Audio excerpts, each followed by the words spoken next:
সম্পূর্ণ ঘরোয়া পদ্ধতিতে মেশিন ছাড়া এই মুচমুচে রিং পটেটোটা ঘরে তৈরি করলাম। সেটাই এই আজকের ভিডিওর মাধ্যমে আমি শেয়ার করেছি। দেখুন কিভাবে আমি তৈরি করলাম, আর আওয়াজ শুনে নিশ্চয়ই বুঝতে পারছেন কতটা মুচমুচে হয়েছে। আপনারা আমার এই ভিডিওটা দেখে বাড়িতে সহজেই তৈরি করে নিন রিং পটেটো।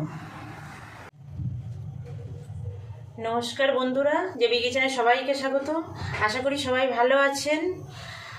আজ আবার একটা নতুন রেসিপি নিয়ে আপনাদের সঙ্গে শেয়ার করার জন্য চলে আসলাম। আজ বানাবো স্টিক পটেটো বা রোল পটেটো। তার জন্য আমার লাগবে, এই যে আমি 4টে আলু খোসা ছাড়িয়ে রেখেছি, আর এখানে নিয়েছি কর্নফ্লাওয়ার, নিয়েছি ময়দা, গোলমরিচ গুঁড়ো, লবণ, একটু লাল লঙ্কার গুঁড়ো নিয়েছি, আর ভাজবার জন্য আমি সাদা তেল নিয়েছি, আর নিয়েছি এই যে স্টিক নিয়েছি। এটাতেই আমি রোল পটেটোগুলো করব, যেটা ছোট বড় সবারই পছন্দের, খুব সহজে বানিয়ে নেওয়া যায় বাড়িতে। আসুন তাহলে আমি কিভাবে এটা তৈরি করি সেটাই আপনাদের সঙ্গে শেয়ার করব আজ। প্রথমে একটা আলু নেব। দেখুন বন্ধুরা, এই আলুটা নিয়ে এই কাঠিটা ঢুকিয়ে দেব মাঝ বরাবর। এই ঠিক মাঝে এইভাবে আস্তে আস্তে করে ঢুকিয়ে দিতে হবে।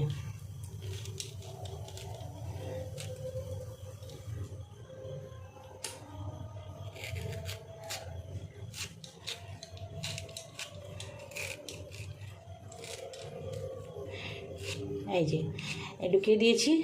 এবার এটাকে কেটে নেব রোল করে। দেখুন দেখুন বন্ধুরা কিভাবে এটা কাটতে হবে। এই যে বটিতে ধরলাম, এইভাবে ঘুরিয়ে ঘুরিয়ে এই ডান হাতটা ঘুরবে, বাঁ হাতটা শুধু ধরে রাখতে হবে। এই দেখুন এইভাবে একদম সহজ, একটু ব্যালেন্স রাখতে হবে, তাহলেই হয়ে যাবে। এই দেখুন এই যে ঘুরে যাচ্ছে, আলুটাও কেটে যাচ্ছে রোল হয়ে। দেখুন একটু খেয়াল করলেই আপনারা পারবেন, একদমই সহজ,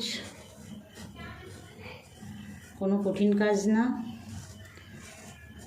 এই দেখুন এই ডান হাতটা মানে আলুটা ঘোরাতে হবে, আর এই বাঁ হাত দিয়ে কাঠিটা ধরে রাখতে হবে একটু।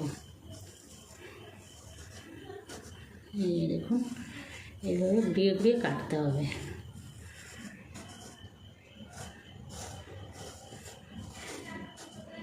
এই দেখুন বন্ধুরা, হাফ হয়ে গেছে, আর হাফ বাকি আছে। আপনারা ছুরি দিয়েও কাটতে পারেন, যাদের ছুরি দিয়ে বেশি সুবিধা হয় তারা ছুরি দিয়ে কাটতে পারেন।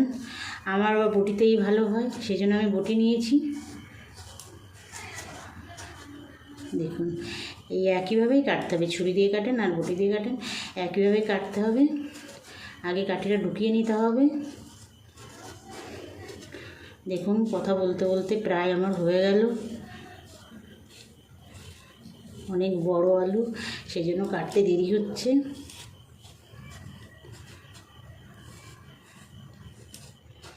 আমার ভিডিওটা না টেনে শেষ পর্যন্ত দেখবেন, আর আমি যেভাবে এটা করছি সেভাবে করবেন।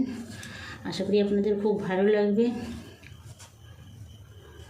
এটা বাচ্চা বড় সবারই পছন্দের।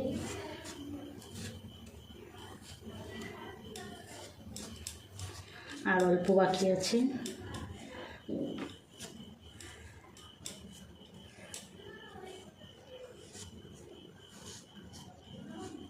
এই হয়ে গেছে।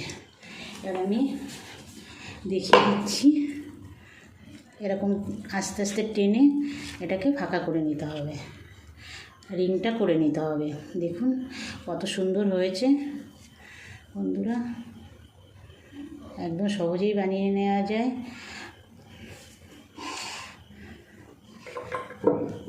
কোনো মেশিন টেশিন কিছুরই দরকার হয় না, বটি কিংবা ছুরির সাহায্যে একদম কেটে একদম সুন্দর একটা রেসিপি বানিয়ে নেওয়া যায়।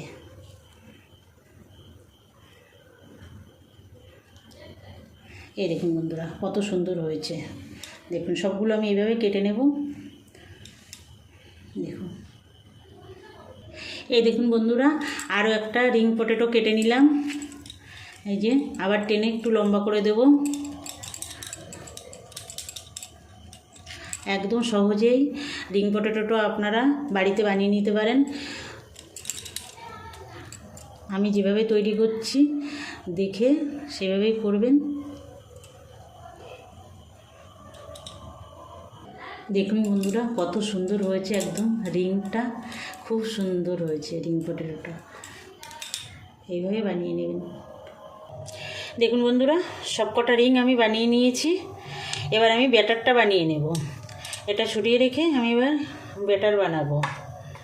দেখেছেন কত সুন্দর হয়েছে, খুব সুন্দর হয়েছে। ব্যাটার বানানোর জন্য আমি প্রথমে আমি ময়দা দেব। এই চামচের এই যে 2 চামচ ময়দা দিলাম। 2 চামচই কর্নফ্লাওয়ার দেব। যতটা ময়দা ততটাই কর্নফ্লাওয়ার দেব। এই দেখুন 2 চামচই আছে, পুরোটা দিয়ে দিলাম। এবার দেবো স্বাদ মতো লবণ। স্বাদ মতো লবণ দেব। গোলমরিচের গুঁড়োটা দিয়ে দেব। আর আমি একটু লাল লঙ্কার গুঁড়ো দেবো। এটা আপনারা দিতেও পারেন নাও পারেন, কোনো অসুবিধা নেই না দিলে। এবার শুকনো উপকরণগুলো একটু মিশিয়ে নেব।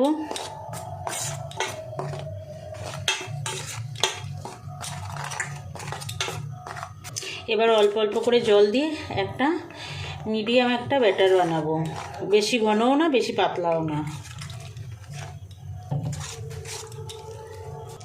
দেখুন বন্ধুরা এরকম ঘনত্বের একটা ব্যাটার বানাতে হবে। ব্যাটারটা বানিয়ে আমি 10 মিনিট রেখে দেব। 10 মিনিট পরে ফেরত আসছি, সঙ্গে থাকুন বন্ধুরা। দেখুন বন্ধুরা 10 মিনিট হয়ে গেছে। এবার একটা করে এরকম এই রিং পটেটোগুলো ধরবো আর এইভাবে দেখুন এইভাবে আমি ব্যাটারটা লাগিয়ে নেব।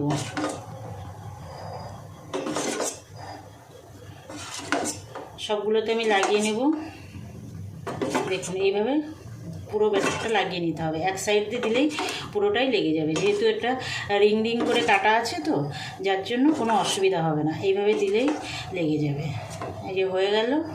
আবার যখন ভাজবো তখন আবার আরেকবার করে দেব, তাহলে খুব সুন্দর করে লেগে যাবে। এই যে আর একটা নিলাম, দেখুন এইভাবে সবগুলো আমি লাগিয়ে নেব। এই দেখুন বন্ধুরা সব কটাতেই আমি ব্যাটারটা লাগিয়ে নিয়েছি। আবার যখন ভাজবো তখন অল্প অল্প করে একটু ওর উপরে চামচ দিয়ে দিয়ে তেলের মধ্যে ছেড়ে দেবো। এবার তেলটা গরম করব।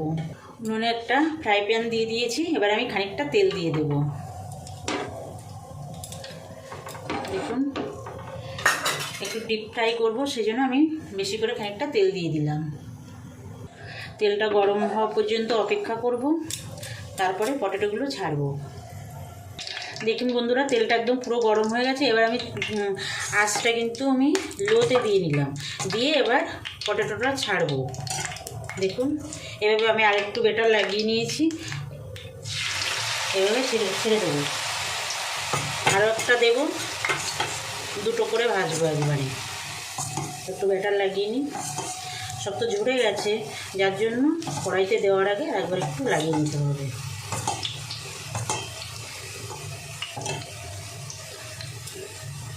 একটা দিয়ে দিলাম। এটা একটু ঘুরিয়ে দিই। লো টু মিডিয়ামে ভাজতে হবে, নাহলে আলুগুলো সিদ্ধ হবে না, তার জন্য এভাবেই ভাজতে হবে। একটু হয়ে গেলে একটু ঘুরিয়ে ঘুরিয়ে ভেজে নিতে হবে। দেখুন বন্ধুরা কত সুন্দর ভাজা হচ্ছে। দেখুন কত ভালো লাগছে দেখতে, খেতেও কিন্তু দুর্দান্ত লাগে। বন্ধুরা বানাবেন একবার বাড়িতে, আশা করি আপনাদের খুবই ভালো লাগবে। দেখুন বন্ধুরা সব কটা আমার ভাজা হয়ে গেছে। আমি একটু ডবল ফ্রাই করে নিচ্ছি। ডবল ফ্রাই করে নিলে মুচমুচেটা বেশি হয়, সেই জন্য আমি একটু ডবল ফ্রাই করে নিচ্ছি। আপনারাও করে নেবেন। দেখুন কত সুন্দর দেখতে হয়েছে। এভাবে বানিয়ে নেবেন বন্ধুরা। এবার নামিয়ে নেব, আর সামান্য একটু লাল লাল করবো, করে নামিয়ে নেব। হয়ে গেছে। এবার আমি গ্যাস অফ করে দেবো। অফ করে দিয়ে নামিয়ে নেব।